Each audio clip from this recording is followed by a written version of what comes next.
7 non-agenda speakers. Our first speaker is Ms. Betty Ashbury, and she's followed by Mr. Horace Brown.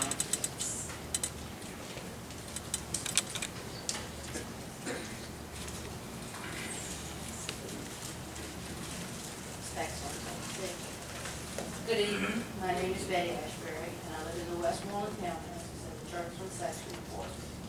I'm going to do something tonight that I don't normally do.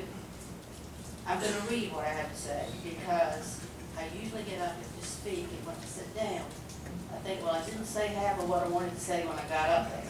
So I'm going to read it to make sure I get everything in tonight.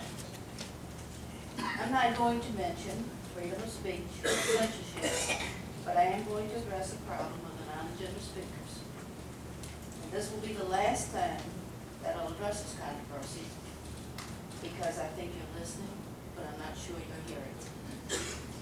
When I'm unable to attend city council meetings, I watch Channel 48 once or twice to see all the concerns of my fellow citizens.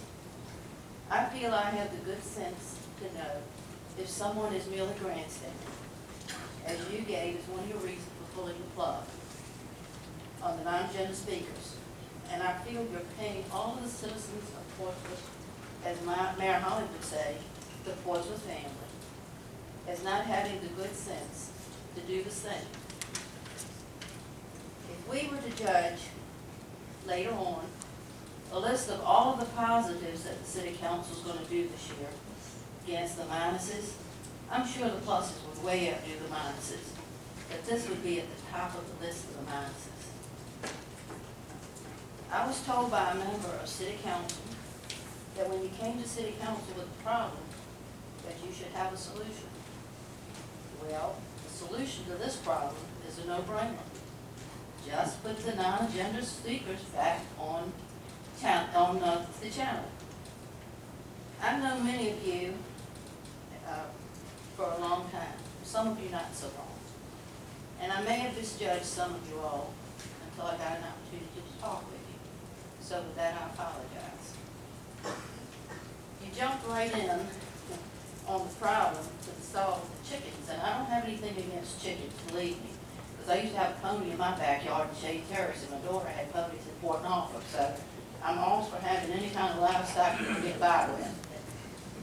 But you haven't attempted to solve our problem with the non-agenda speakers, and this has really involved more of your citizens getting up and speaking than the couple of ladies that got up and spoke against the chickens. 2 meetings ago, I told you that I'd always heard the mark of a good leader was that if you made a mistake, you apologized and you corrected it. My judgment of your leadership will be made on the decision you made to restore our non-agenda speakers. You know, changing your mind is not a sign of weakness. It's a sign of strength and a sign of good leadership. And not only listening, but hearing the people that you lead. Thank you. Thank you,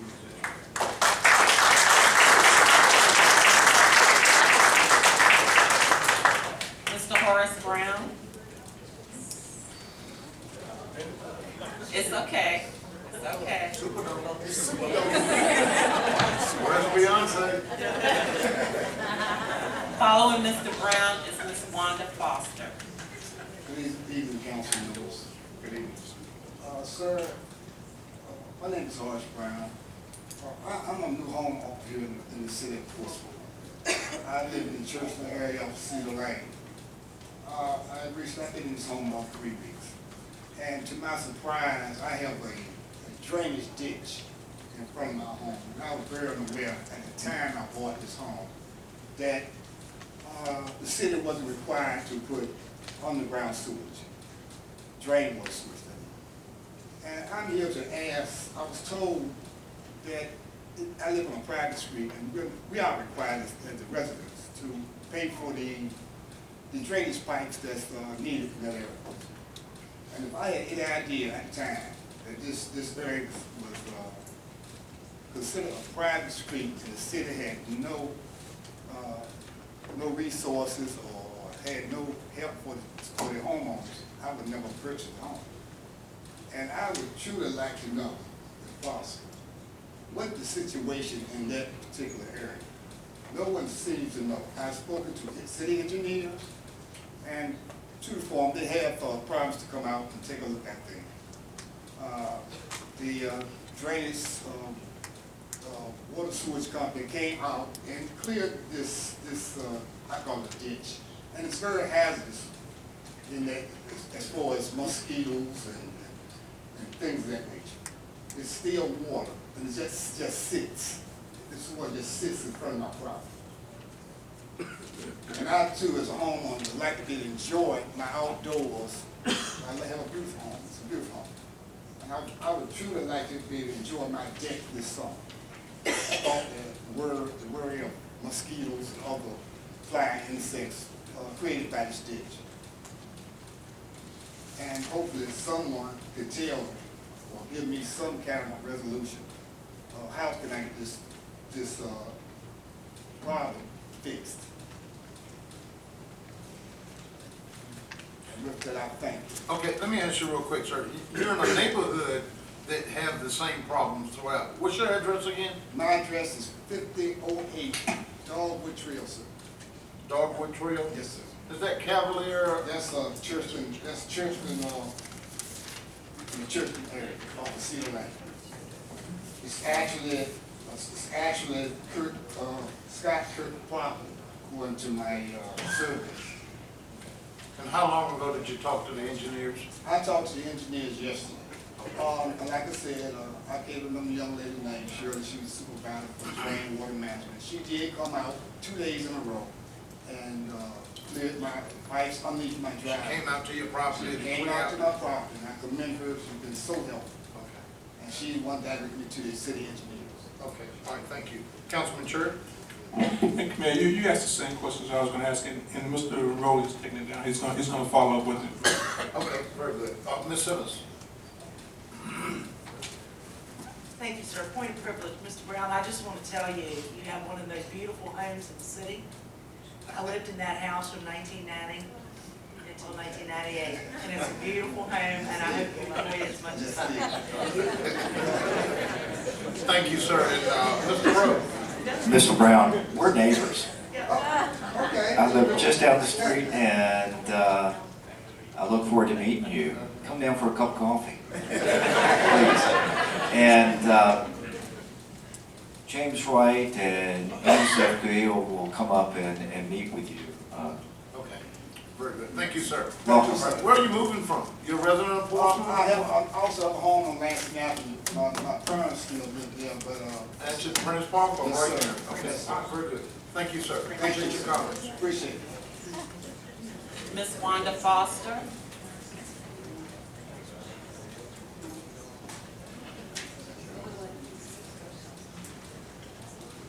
She's followed by Mr. Clyde Toller.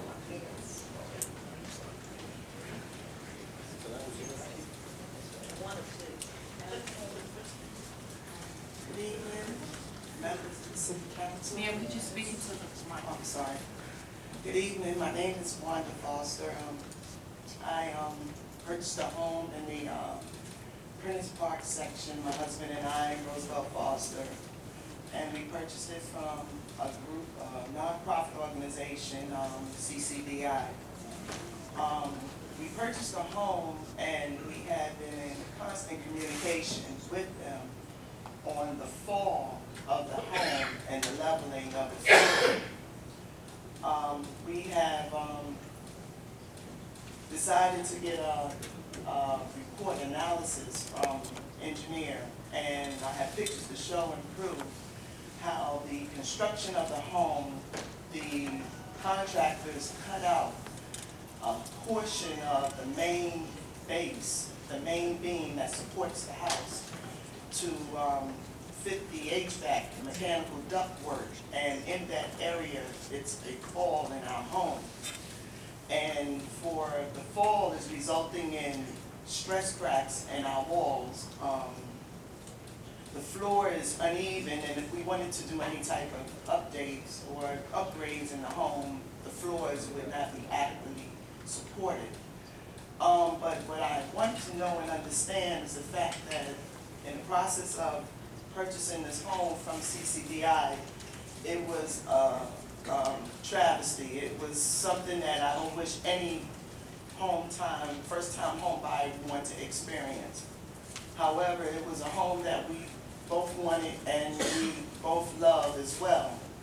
But my question to the council is how the city inspector approved the inspection of the structure of the house, because it's inadequate and the support of the home is starting to fall, and it would later result in us having to repair, pay for the repairs of the home. And this is a brand new home that was just built in '07. So I'm just trying to find out, as a resident and home owner of Portsmouth, city of Portsmouth, what is it that I should do? What is it that can be done? Ms. Foster, let me first of all ask you, what is your address, ma'am? 2508 Azalea Avenue, in the Prentice Park section. And you've lived there since '07? Yes, sir. And it was built brand new or Yes, sir. refurbished? Built brand new from the ground up. My husband has done a lot of work on the yard, the landscaping, because the foundation, it was never built up. It was just sinking. And as I mentioned, the stress cracks in the house is showing the result of the support. It's supported by two 2x4s on center blocks around the HVAC. I have the pictures here to show and prove it. Could you please hand them over to the sergeant? I don't think you would.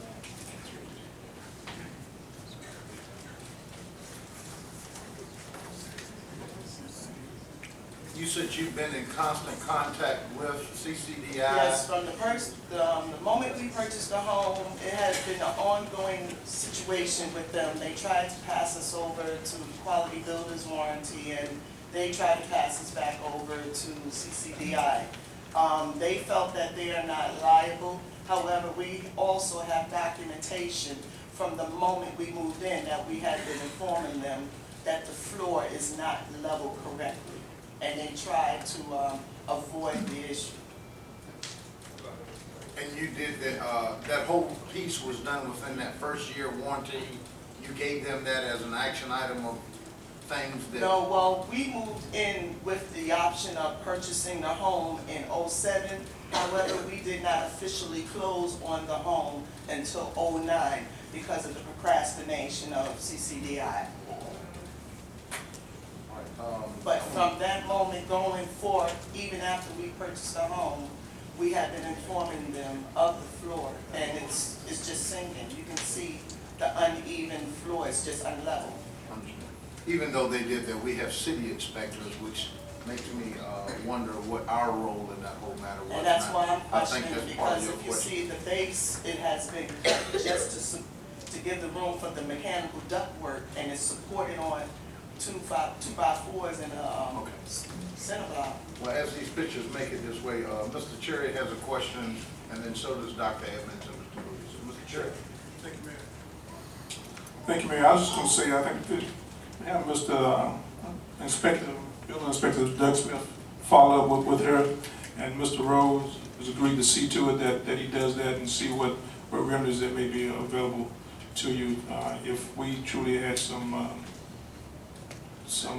negligence in this process. So expect a call from Mr. Doug Smith, and if you don't get Right that, there, by the way.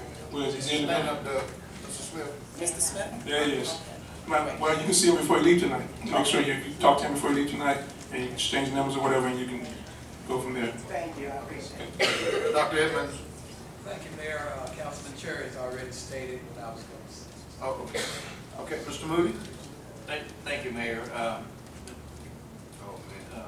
Ms. Foster, did I hear you say you had a builder's warranty? Yes, we had a quality builder's warranty that CCDI provided us with, and we've had the manager come out and he's reviewed the home as well, and he said that this is something that falls back on CCDI. I would imagine that would be the first response, but maybe, Mayor, along with that, they can look at that warranty, they meaning staff, and seeing if indeed that is the case. Use the builder warranties, cover any,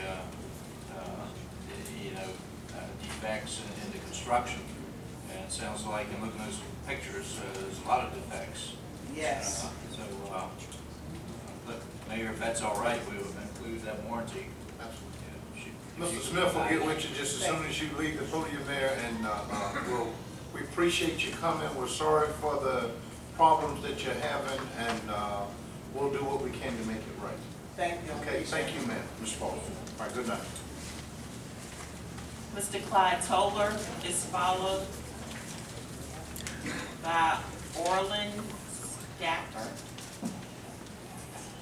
Mayor Wright, Vice Mayor, member of council, and the good man Sergeant, city manager, and attorney. Good sign on. Hope you rap show up and put me out tonight. But anyway, if you do, be careful because I'm old, don't worry. All right, I'm not grandstanding. But what I bring to you tonight, I looked at your work section, and there had been 6 our city officials had accused 3 to 4 of us as coming up here styling and bashing you. Well, you turn around and you bash, I feel as though you bashed me.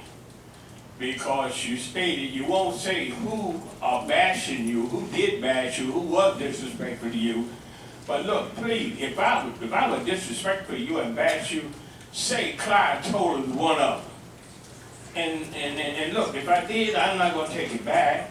So, but if you feel that way about me, don't keep saying 2 or 3 of us. We don't have one friend up on this council now, Mr. Moody. He stuck with us. He did not cut us down, but the rest of you cut us down.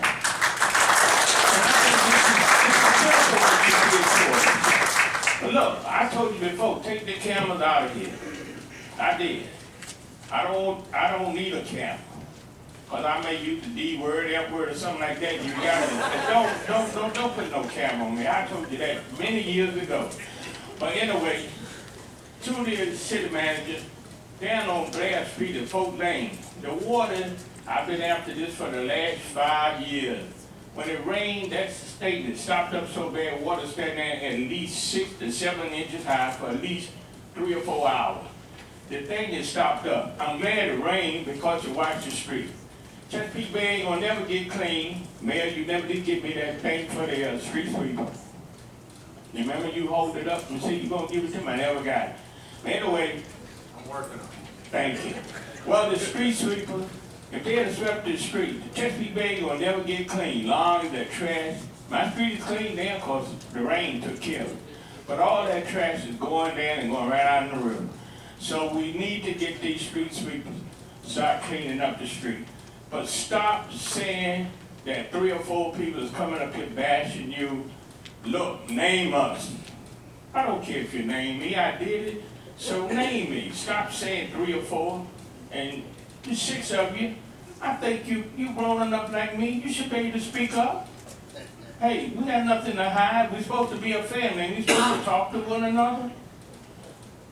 And the next thing I got, the reason you said that people don't come to this city, Mr. Me, because you said it because we come up here and bash and say bad things. No, that's not the reason why. Come to my house and look in my yard, what I got sitting in my yard.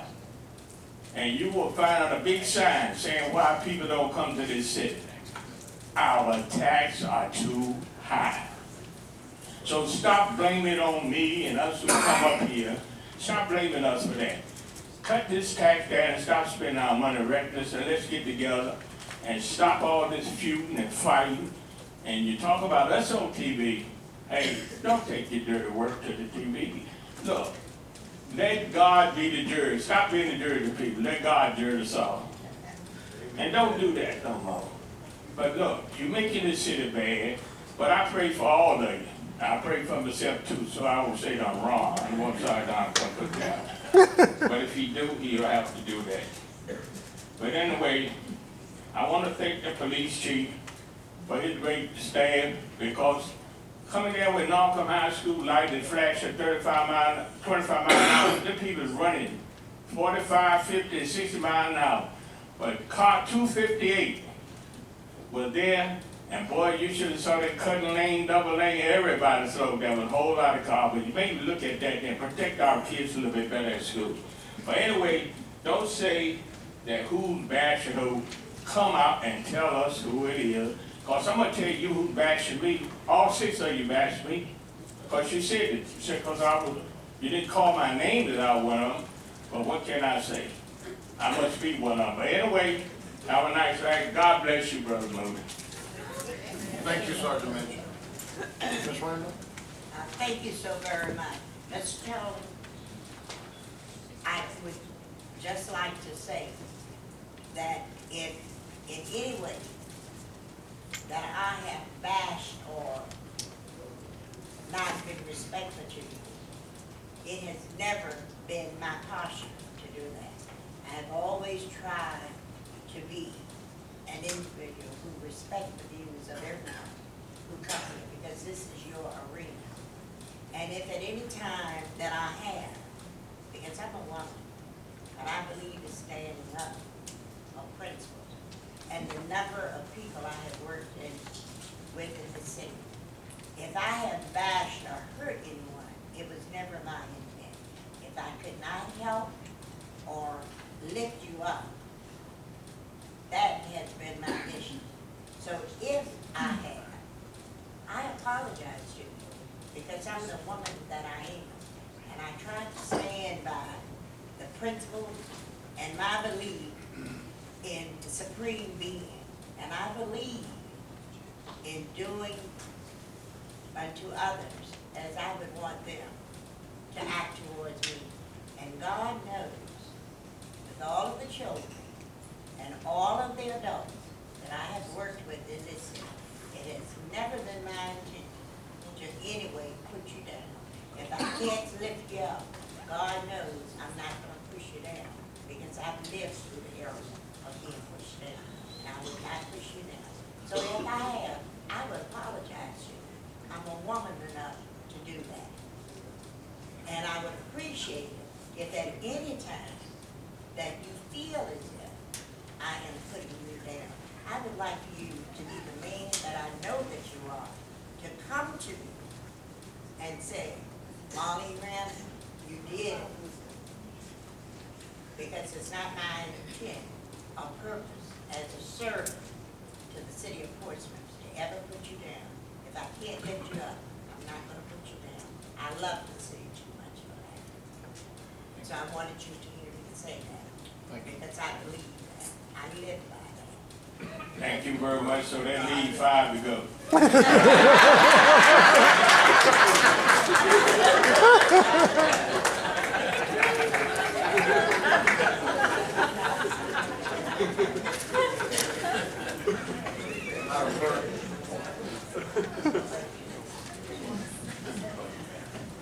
Our next speaker is Orleans Lawson.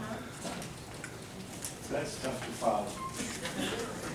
My name's Orlin Stoffer. I've lived at 1720 Barron Street since July of 1974.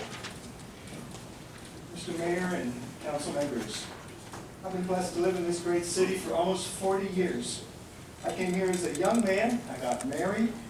I remodeled a 95-year-old West Parkview home. And I raised a son who's since become an Eagle Scout and is now a full-time college student. Portsmouth's rich historical legacy, our unique access to all of Hampton Roads, and our quiet West Parkview neighborhood leave me no desire to live elsewhere in this region. My family and I love Portsmouth, and we love to call it home. I came here tonight to appeal to you, members of City Council, and to take on a much more proactive role in putting a stop to the oncoming tolls to the downtown and the midtown tunnels. I came here also to ask that you, as a body of city leaders, would seriously consider making a significant financial contribution to the litigation already in progress to that end. I ask that you make a statement as one voice on behalf of the well-being of our citizens that you serve and on behalf of the very economic survival of this great city. Your example in doing so will quite likely inspire leaders of our neighboring cities to join in your stand. It's clear to many of us that our governor has struck a deal that will prove to be disastrous to the already struggling families and businesses of our region. We, the citizens of Portsmouth, are the real stakeholders in the outcome, and yet it appears we have been largely left out as the details of the deal between the ERC and the state of Virginia were taking shape. It's not too late. It's clear that there has been violation of the Constitution of Virginia committed in the creation of these tolls and the associated business arrangement created to bring these tolls to pass. This is not a frivolous case. Probably most of you are already pretty vested in the interest and interested in this outcome. As our city leaders, all of you have a comparable vested interest in the well-being of your citizens and the businesses you serve. Let me just talk a little bit about the impact these tolls will have on my family. And I've done a little research on this, but and my case is only one of many. I'm just speaking for myself today. I am the single and sole regular income breadwinner of a household of 3 adults. In the past year, I took a 10% pay cut to an already very modest income. My income tax withholding has just been increased. My healthcare costs will increase significantly in the months to come. So will my gas and food costs, just like everyone else's. In short, we're already facing some real financial challenges in our family budget. I travel each way through the tunnels every day of the week, and sometimes multiple times on a single day. My work, my church life, my leadership in the Boy Scouts, and most of my social life are all on the other side of the Elizabeth River. My son attends college daily in Virginia Beach. He serves as a Boy Scout leader in both Chesapeake and Virginia Beach. My wife's activities in animal rescue, in volunteering with our church's outreach to the needy, her work in caring for the elderly, and her frequent doctor and therapy appointments all require her to pass through one of the tunnels. A conservative estimate shows that our single income, 3-car household will have to find $3,000 more in our already limited budget just to cover tolls. This is a very unjust burden on us and on hundreds of families like ours. It will seriously impact how we can possibly spend additional money with our local stores, our restaurants, and businesses in the city of Portsmouth. And then a little bit about our income that I see in our impact on our local community. Simply forcing traffic into a narrow tunnel passageway creates enough of a barrier to our neighboring visitors without adding tolls. Adding tolls will be the deciding factor for many. Many will simply choose to live without visiting their friends over here and without taking part in the many wonderful things our city has to offer. How many more of our favorite downtown Portsmouth restaurants and shops may be forced to close because their regular clients from the other side decide it's just not worth the tolls anymore? I have a realtor friend in Virginia Beach who just told me she plans to add a surcharge to show any homes in Portsmouth and to cover her toll expenses. Let me just give you a little story. As our case was 18 years ago, I'm thinking possibly of a Portsmouth couple who may have given birth to a 2-pound premature baby. This was our story. Struggling for life in an incubator at CHKD.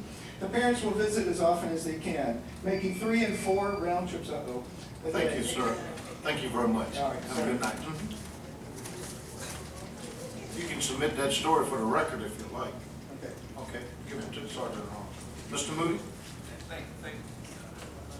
Thank you, Mayor. I think we're going to have similar requests as Mr. Stoffer made tonight.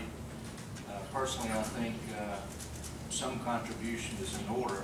But as you know, Mayor, there has to be a high degree of accountability whenever the city extends funds. What I would like to recommend, if my colleagues are agreeable, is to have the city attorney and the manager look into it, see what kind of precedents it would be setting, and also see what level of accountability we could establish, and also perhaps they could come back with some recommendation.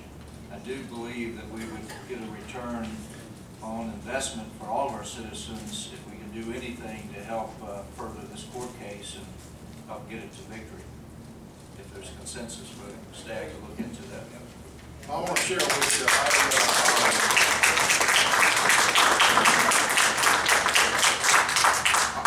want to share that after spending a day in Richmond and going from the House side to the Senate side, listening and talking about tolls, toll mitigations, whether they ought to be in the northern part of our state, or the southern part, or here in Hampton Roads, it left me, and I came home very deflated. And I got to tell you, where's Terry Danaher? I wanted to call you and let you know that I have changed my mind. And I think this city should get behind this toll levy. I have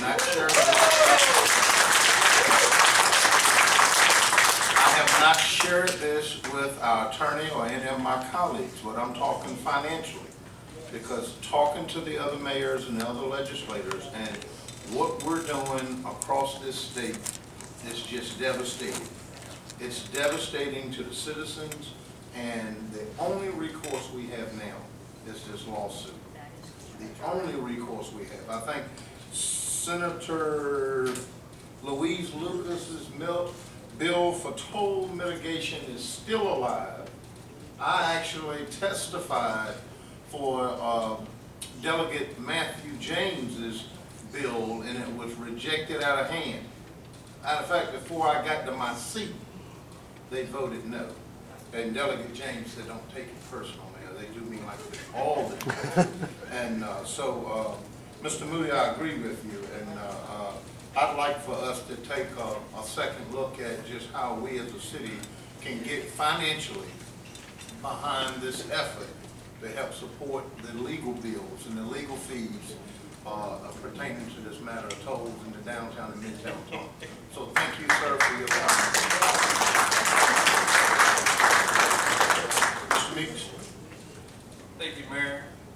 One thing I can encourage all the citizens of Portsmouth, Terry Danaher has really done a great job heading up the toll. $5 a household. I told her this in a civic meeting, we covered the bills. But this city council that you have, Mayor, Bill, Paige, Marlene, we're definitely against the tolls. And we're going to work hard to see what we can do with our new city attorney to come up with some money to help you. Dr. Evans. I'd just like to add Councilman Simmons and Councilman Evans against it as well. But most of us have made contributions individually, some in a more substantial way than others, because we were legally bound not to do anything more than what we were able to do. Aside from contact our legislators, and we've done all of that. You hear some of the things the mayor said. We are totally, as a council, against the tolls coming, and we're doing everything possible to express that in every way that we possibly can. Thank you, sir. Okay, Madam Clerk. Yes, sir. Our next speaker is Chris Williams. And he's followed by Ms. Terry Danaher.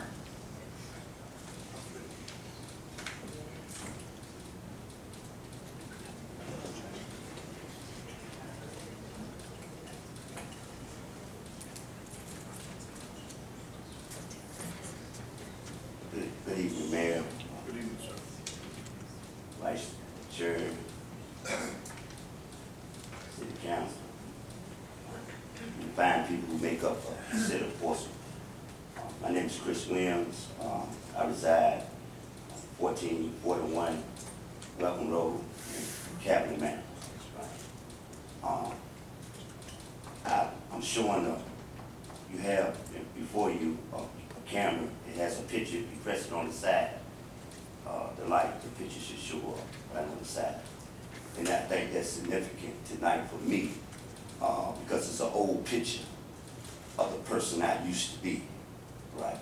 And I just believe that sometimes we come down here and we put on our facades and we point fingers, but we leave out ourselves. So I'm gonna share some things tonight, but in light of that, I did not want to leave myself out. It's always suggested that if you point your finger at somebody else, a Furon is pointing back at you. So with that being said, I want to share a little story about myself and hope that it will send a message to some of the, and talk about some of the issues that we are dealing with as a city right today. I want to acknowledge Pastor Evans and Pastor Flemings, and the other clergymen that may be in the house. I believe that it should come a time in a man's life that he should put away childish things and behaviors. I can recall growing up, learning what to say and when to say it. In therapeutic terms, this is called learned behavior. Saying one thing and doing another is also learned behavior. There is an old saying that goes, the mouth was made to say anything, but your actions will define who you truly are. If we were to look back at the actions of my life in the past, you will find that I did illegal drugs. It's public records, right? My actions were that of a drug addict. I had no regards for the laws of the land. My actions was that of a criminal. Although I said many things, it was my actions that defined who I was during those times. My actions caused me to lose my relationship with my family members. I lost my wife through a divorce with reason. She should have left me. I lost my job as an equipment operator. I had to resign for the city of Portsmouth because of my bad decisions as well as my bad choices. The point that I'm trying to convey is that I lost very little behind what I said. All that I lost was behind what I did. I was held accountable for the things that I did. Accountability is something that we lack in this city.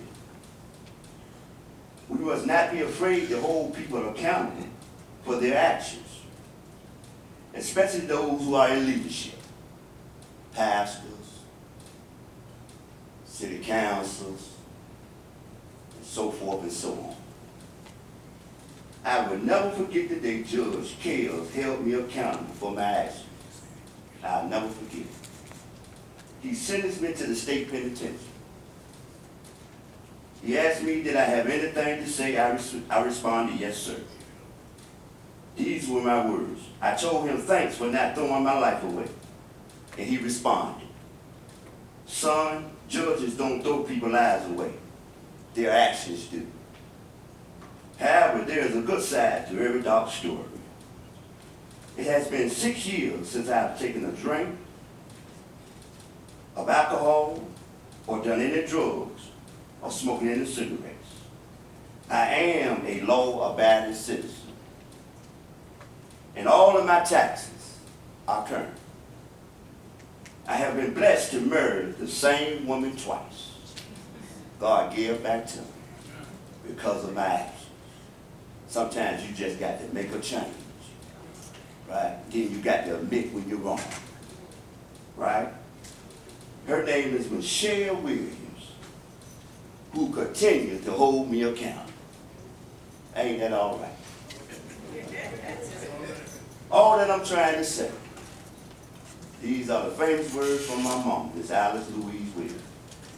She said to me, it is never the wrong time to do the right thing. Thank you. Thank you.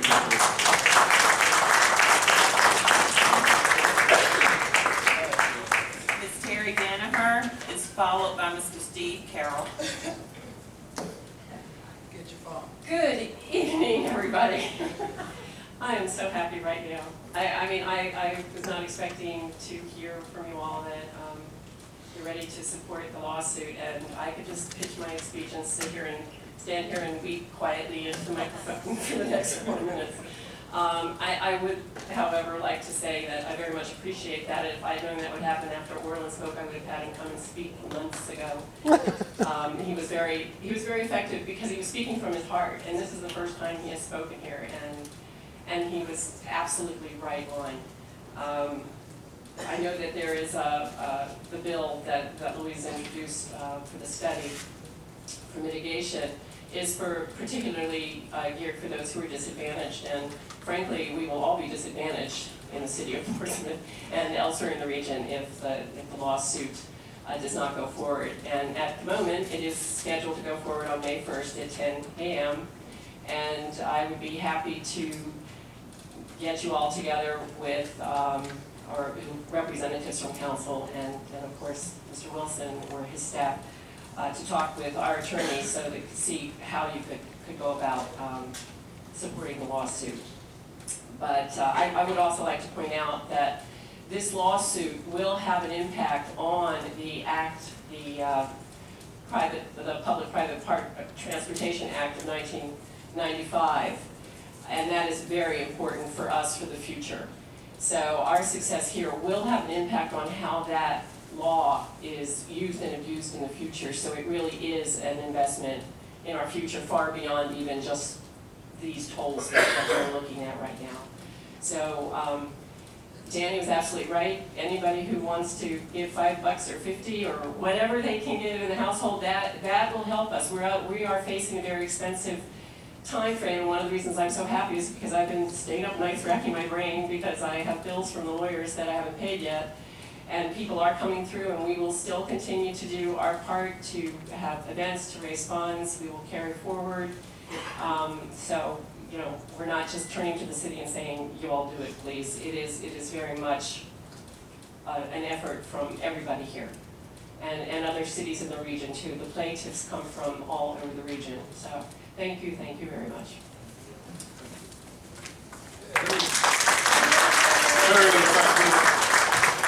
Let me just share, there was quite a bit of conversation about this whole PPTA Act of 1995 and how it's been used and misused in areas like our port, the unsolicited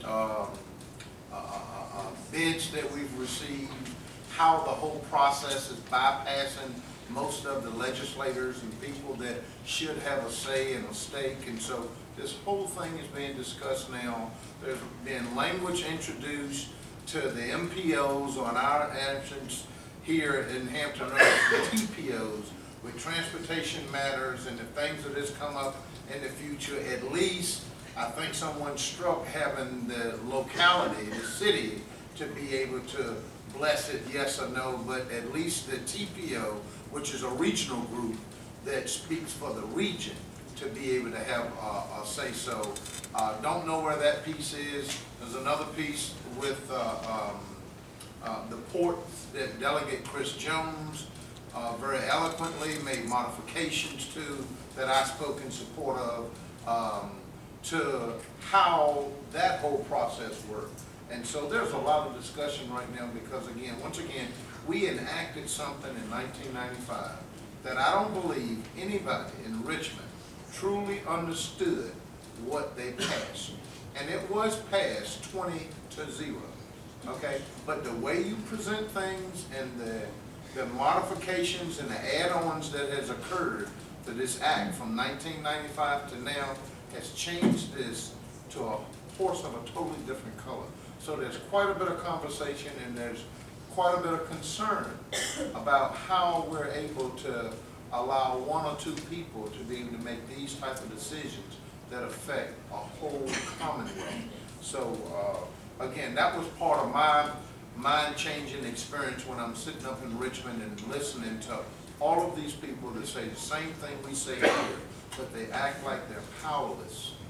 And there's nothing they can do because it's over on the governor's side of the house. So the only way we can do this is to accept what he presents and then get it on the floor and then modify it to make it look like something that we want, which we just found out tonight. They accepted his transportation bill, they got it down into the full Senate, and now they've added, instead of getting rid of the gas tax, they've added 5 cents on it. And I think they've also added a penny on to the sales tax. But again, the methodologies and how we're able to say, let's adopt this, let's vote on this so we can amend it. It takes a horse and turns it into a pig. And you know, it's just not a way, in my view, to govern. But that is the lifestyle there. And so I don't want to cast blames on any of those 20 senators that voted in behalf of that 1995 Act, because we see firsthand now when something is presented, if you don't flush out everything in its entirety, you're subject to anything that comes along and falls within those guidelines. And no one that I've talked to in Richmond ever thought that the ports would be part of this act when it was done. No one. And so, I don't need you to comment, I wanted to grandstand a little, but, thank you. Thank you very much. Okay, Mr. Moody. Thank you, Mayor. While we're in a mind-changing moment, I'd also like to revisit, since we have a new city attorney, is revisit the idea of putting the no toll stickers on non-emergency vehicles. Perhaps our new attorney can come back to City Council if there's consensus to revisit that. I think we need to do everything we can to support the effort. Very good. Okay, Madam Clerk. Mr. Steve Carroll is followed by Ms. Dolores Knight.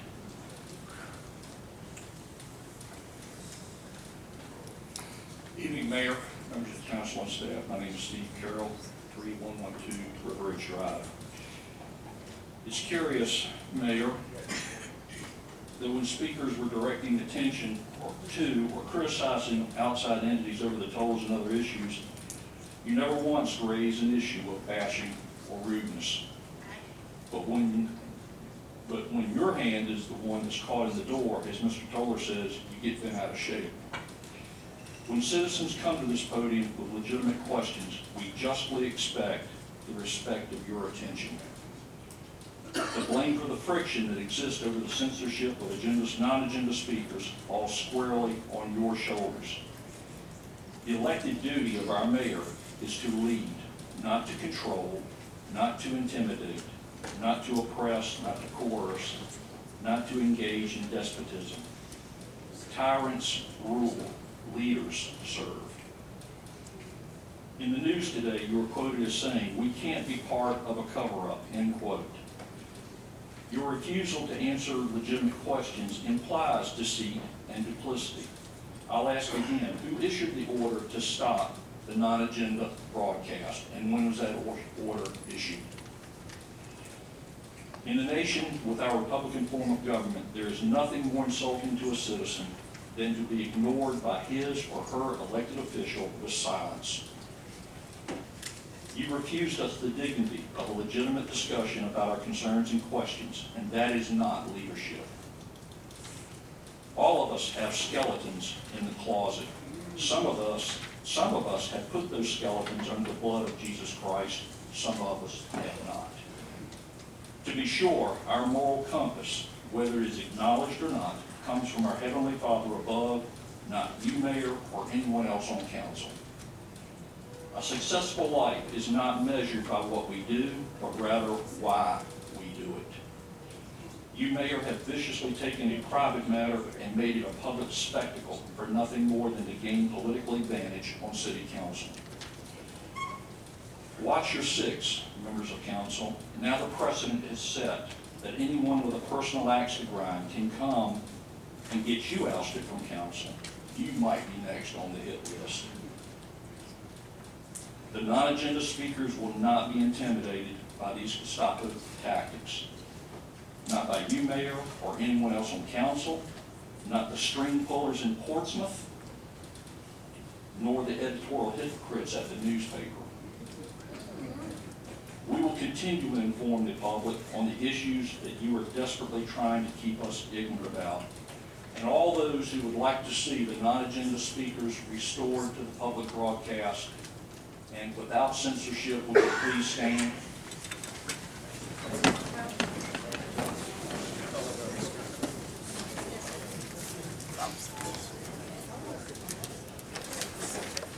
They've spoken, not me, Mayor.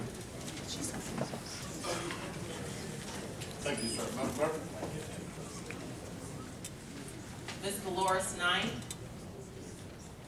is followed by Ms. Pat Simons.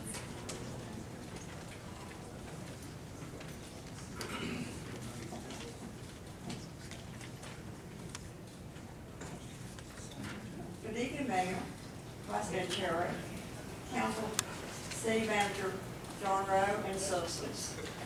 I am here tonight, I'm very upset and nearly speechless, and sort of mad with you, Mayor, for the foolish way that you've been representing yourself on Wavy TV 10. But you cannot have a knowledgeable speaker on PCTV Channel 48. What's wrong with this picture? You are a disgrace to our city at this time. Ms. Knight, I'm gonna have to stop you and ask you to end your comments now, ma'am. Okay. Okay? Good night. I will. Good Be night. glad to. All right. Have a good night. Ms. Pat Simons is followed by Ms. Nettie Fisher.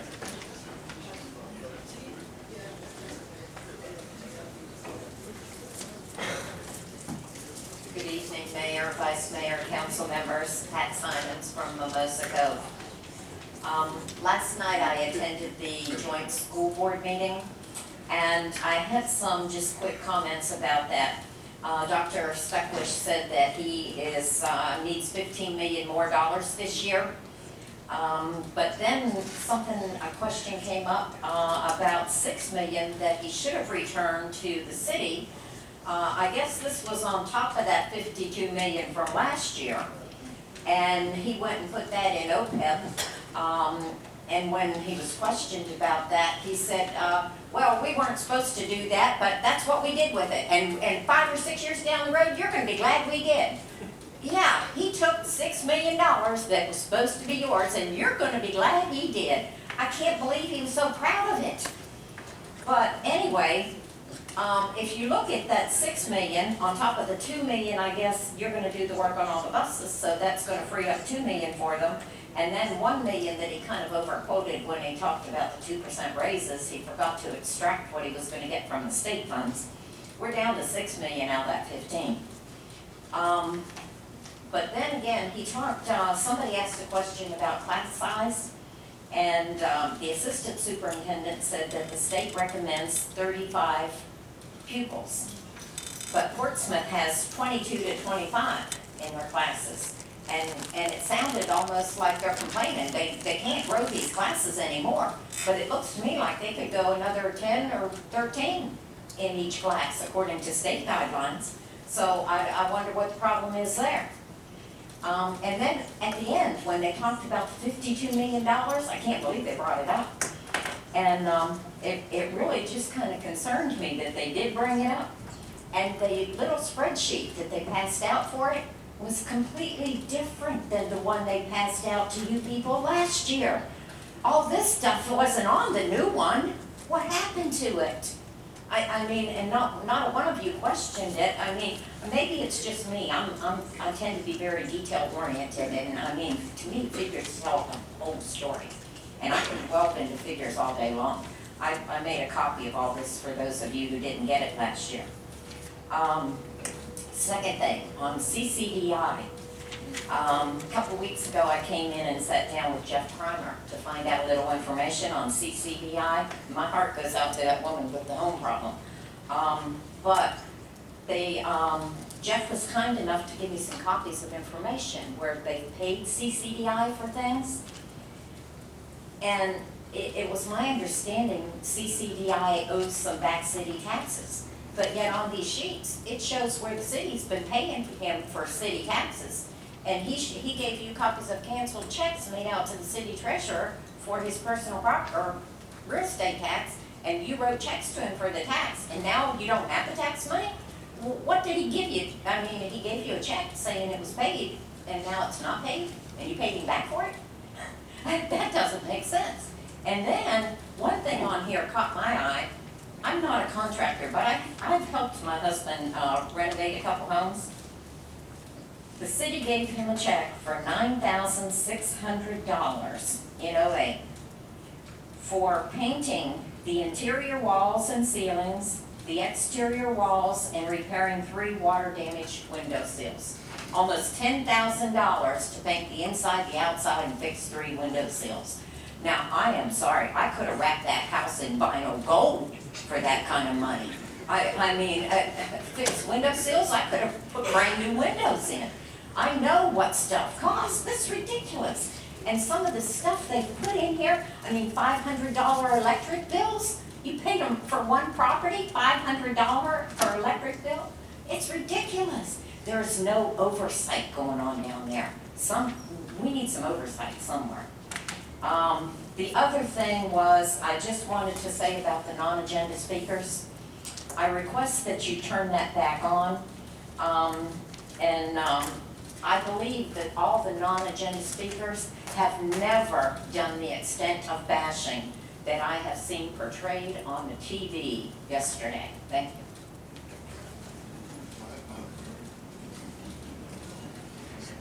Ms. Nettie Fisher is followed by Mr. Coleman Young. Mr. Mayor, Mr. Vice Mayor, council members, my name is Nettie Fisher and I live on Dinwiddie Street. And I am here on behalf of Tie Border Against Unfair Tolls and those that are in the audience here tonight. I'd like for them to stand and be acknowledged. And we do have some of our plaintiffs that are on the suit with us. Please stand.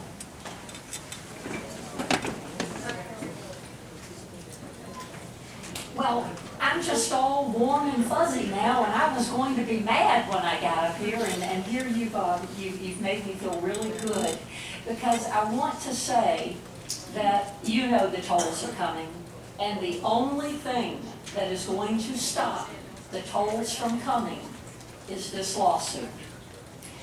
The people that have just stood, that have acted as plaintiffs on this suit, as well as one of the members of our city council whose name is major on the lawsuit. We've been carrying a very heavy burden. And when Terry Danaher says she wakes up at night wondering how we're going to pay the bills, she's not the only one. There are a lot of us that wake up at night wondering how we are going to pay the bills to save the city, to save and help the people of Portsmouth and the small businesses of Portsmouth. If you only go through that tunnel, round trip, one time, 5 days a week, a person is basically looking at the first year $1,000 out of their income. A business that makes one round trip for one truck is looking at $15. Some of those businesses run that truck through 3 times, 4 times, 5 times a day. We are going to devastate the economy of our area and really have a terrible effect on people that are going to now be required to make a 13th house payment when they can barely afford 12, when they have kids going to college, and they select Norfolk State, Old Dominion, Tidewater Community because they are looking to conserve money. They don't have a lot of money to spend on college, and now we're going to take more money. Thank you so much for saying that you're going to help. There are 2 things that I'm here to ask for. Financial assistance, because we need it. The lawsuit, we go to court May 1st. Patrick McSweeney, our attorney, is an outstanding attorney. He's had much success. You now know how bad the terms of the contract is. It is nothing more than a state-sponsored corporate profiteering, and how our state government could ever give a private corporation the profit of $22 billion over 58 years is beyond me. I was prepared to say that every person in this court would be dead except for the Boy Scouts by the time the tolls were over, but now the Boy Scouts are gone, so everyone in this court will be dead when the tolls end. Thank you for helping. I'm going to ask for 2 things. I'm going to ask you to consider to give us $50,000 for the lawsuit. And the second thing that I would ask is that the city of Portsmouth, and to your benefit, you are the only city council that has passed a resolution against the tolls and against this suit. Norfolk, Virginia Beach, Chesapeake, Suffolk, they are all sitting there waiting for us to do something that no one else is doing. So thank you for your support. I'm asking for $50,000 to help support in the legal battle. I'm also asking council to discuss with the city attorney the feasibility of a stop work injunction against ERCO until our lawsuit is settled. Thank you.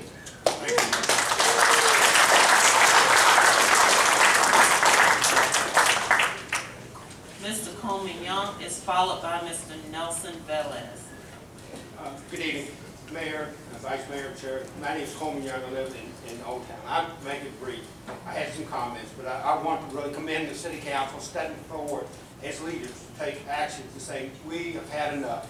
and we're gonna stand for it and show the leadership to other cities in here. I echo Nettie's comment. I believe that it would be appropriate if the city council sees a way to contribute $50,000 toward the legal funds. And I thank you for your time. Thank you, sir.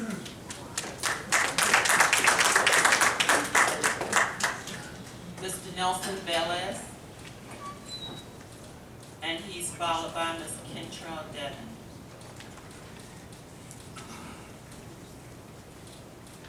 Hello, my name is Nelson Velez, and I am the owner of the Book Owl bookstore in Churchland. Kudos to City Council for your support on the no tolls issue. Very important. It's probably the issue of our times and our future and our prosperity. So I think this may be a game changer, and hopefully it'll all end very well in the end. Councilman Bill Moody, Mayor, Vice Mayor, City Council.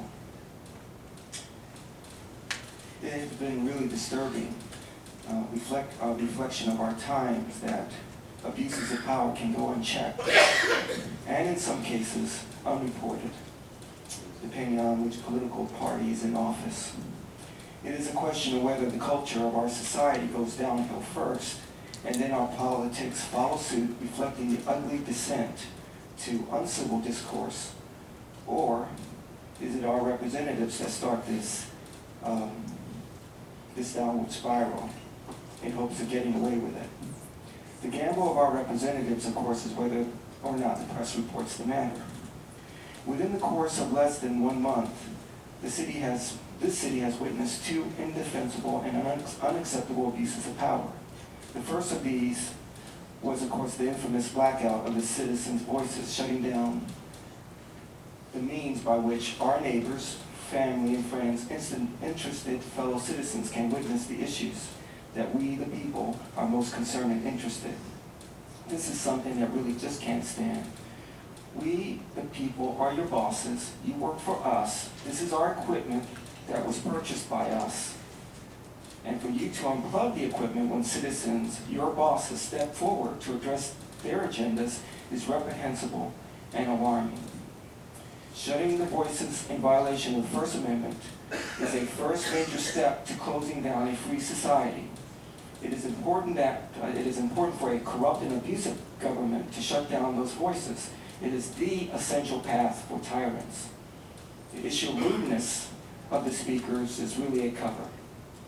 Who in their right mind would allow those who may be the target of criticism to determine rudeness and allow that to be used as an excuse to shut down their voices? The tone and civility of a meeting is really the responsibility of the person running the meeting. We have very capable sergeant of arms, we have police. We saw them in action earlier today. I think they did a great job. So if there is a problem, maybe a change of leadership is in order. The personal attacks is another thing. The second abuse of power. Personal attacks on Councilman Bill Moody by the mayor represents the tactics of personal destruction. As mayor, you represent the city, and your crusade to force a resignation and take advantage of someone's personal difficulties for political advantage deserves our scorn and rejection. I repudiate those tactics and to silence a person who has been a profile in courage in opposing the disastrous policies of taxing and spending Portsmouth into oblivion, harming both citizens and businesses alike. It is no surprise that Councilman Moody was the only one to oppose the violation of our First Amendment in that infamous decision to impose a blackout. I have witnessed Mr. Moody's conduct and decorum as both respectful and honorable in his dealings with his colleagues and with the citizens of Portsmouth and with you, Mr. Mayor. He has always addressed you with respect, and you have repaid him with a brutal barrage of attacks that does not represent us and dishonors the office in which you hold. I am the chairman of Portsmouth Tea Party, and I am the president of the Churchland Regional Association of Businesses. And we do have concerns about the hostile culture that demeans our freedom of speech and our politics that is fomenting in the governance of this city. It does bode poorly for us as a city to have a city council that would black out the voices of our citizens and allow a mayor to go on a vicious rampage to destroy a colleague and a good servant to our community. Thank you. Thank you, sir.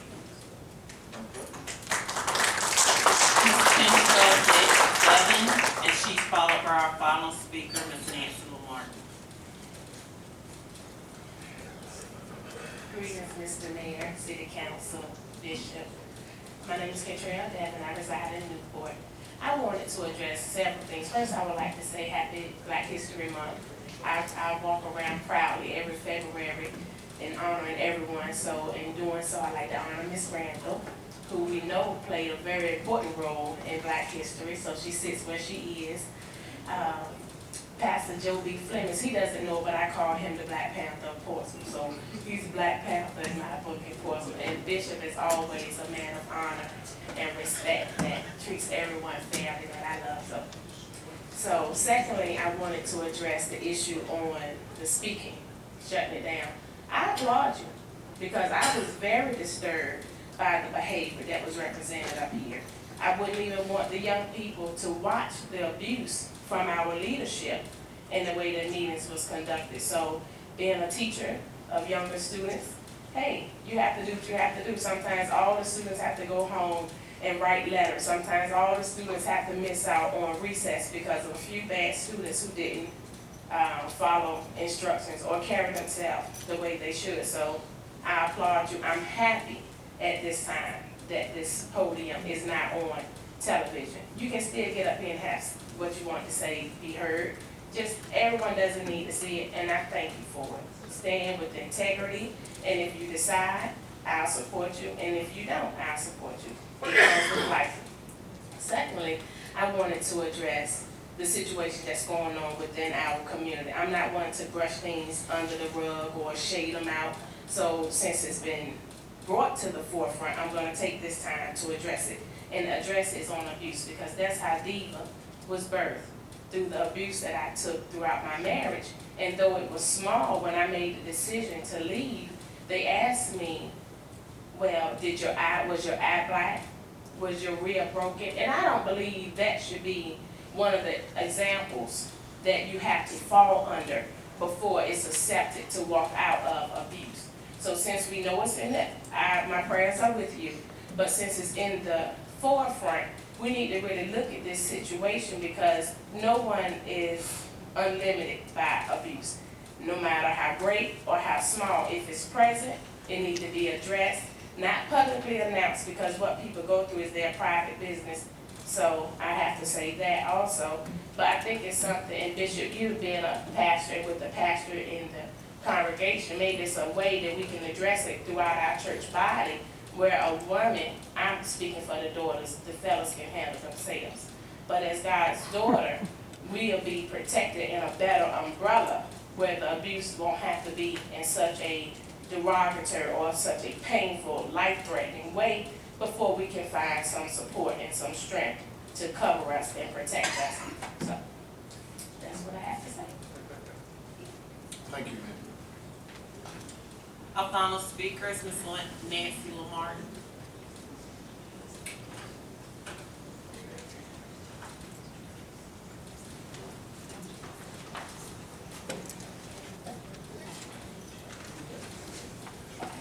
Honorable Mayor and City Council, my name is Nancy Lamartin, and I'm past president of the Shea Terrace Civic League, and I'm here speaking for myself, not for the Civic League now.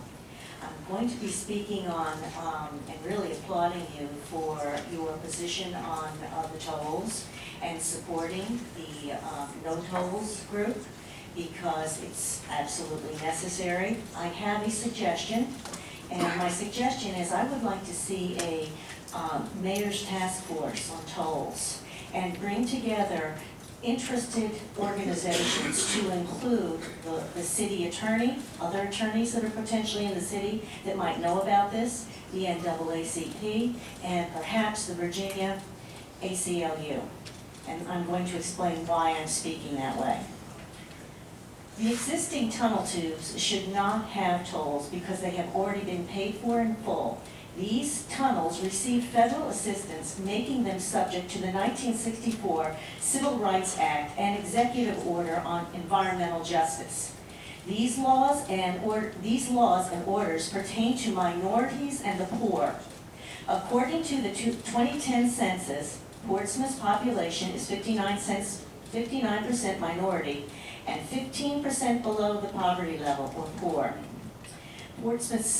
Because Portsmouth is predominantly in a minority city with a substantial poor population, tolls on all of Portsmouth's crossings will result in what I believe to be an illegal, harmfully unequal segregationist barrier to trade. The series of tolls across the channel will effectively create a virtual toll wall. It will separate, segregate, and isolate Portsmouth, a minority city and its poor, from the greater, more affluent Tidewater communities of Norfolk onward to Virginia Beach and Chesapeake via the Jordan Bridge. The 1964 Civil Rights Act made it illegal to discriminate on race, gender, religion, etc. Subsequent legislation and orders extended this non-discrimination to highways receiving federal assistance and included provisions for protecting the poor. Because the existing tunnels have received federal assistance, I believe the state must comply. The following are the Federal Highway Administration's orders. Quote, all reasonably foreseeable adverse social, economic, and environmental effects on minority populations and low-income populations must be identified and addressed, as defined in Appendix of the Department of Transportation Order. This is Federal Department of Transportation Order. Adverse effects include, but are not limited to, destruction or disruption of community cohesion or a community's economic vitality, destruction or disruption of availability of public and private facilities and services, adverse employment effects, increased traffic congestion, isolation, exclusion, or separation of minority or low-income individuals within a given community or from a broader community. I think that the tunnels and the tolls do this. And I think this is something that meaning the city's attorney needs to look into, and that we need to partner with other legal entities with a similar interest. That, again, NAACP and the Virginia Civil Liberties Union.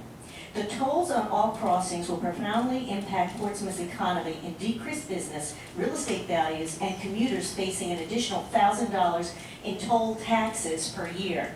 These tolls will be a barrier to trade, as Canadian and Western state tourists attracted to the beach will not come to Portsmouth with its $11.02 round-trip cost for non-Easy Pass users. The poor, who may not have credit cards or checking accounts, will have a very difficult time securing an Easy Pass. The peak toll and administration fees per crossing will be approximately $5.52. That's one way.